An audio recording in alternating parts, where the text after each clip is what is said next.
So now we're going to look at another application of quantitative electrolysis. Okay.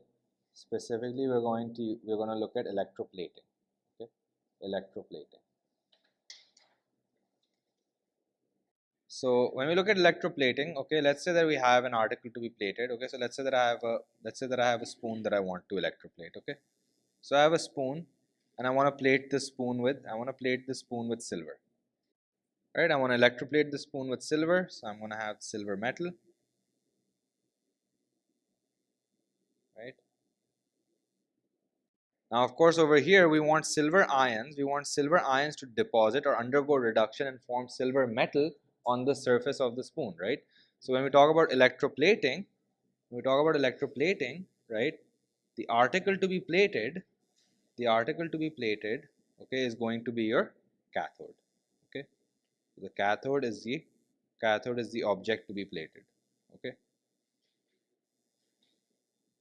object to be plated, right? And your anode will be your pure metal.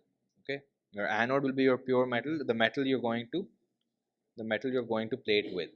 Okay, so this is right, in this case you're using pure silver metal, right? And what you have is, right, again, so electrons will flow from the anode to the cathode, right?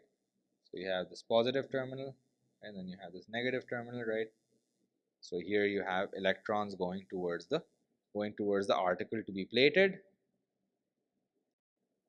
right? And obviously your electrolyte over here will be, right, since you want to plate it with silver, right, you can use aqueous silver nitrate.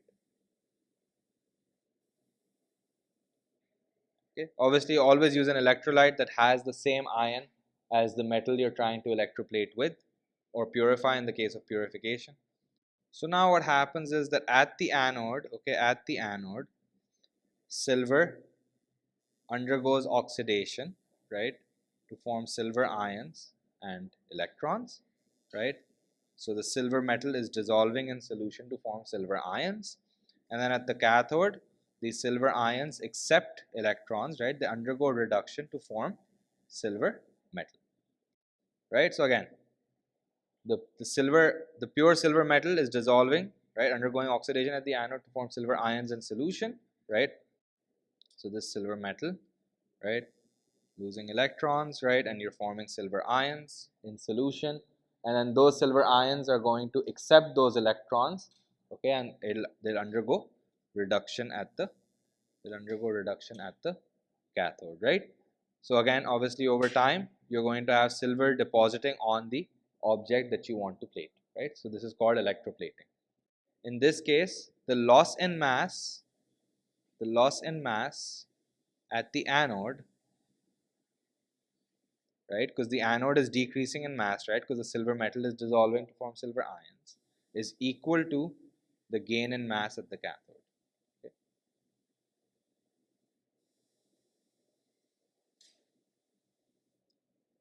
So this is a simple setup showing how we can electroplate an object using a particular metal. So now let's solve the following question. The question says, in order to replace the worn silver coating on a trophy, it is estimated that 0.5 grams of silver needs to be electroplated onto it. Calculate the length of time that a current of 0.2 amperes has to be passed through the electrolysis bath in order to achieve this. So now they've already told us the mass we want to electroplate, right? So the first thing we're going to do is we're going to calculate the number of moles of silver that we want to plate onto the trophy, right? Again, the trophy will be our cathode, right? And our pure silver metal will be our anode, right? So we know the number of moles of silver will be mass divided by the molar mass, right? The mass is 0.5 grams of silver, and the molar mass, the atomic mass of silver, is 107.9. This is equal to 4.633 into 10 to the power of negative 3 moles of silver. Now obviously silver has a charge of 1 plus, right, the ion. So we know that right, this is the number of moles of silver that we have, and therefore obviously we're going to have the same number of moles of electrons, right, because for every mole of silver, right, silver ions, we're going to have 1 mole of electrons depositing, right? So I can say that the number of moles of electrons is equal to the number of moles of silver, right, which is equal to 4.633 into 10 to the power of negative 3 moles. So here it should actually be 4.634, okay, 4.634 into 10 to the power of negative 3, right, 4 significant figures.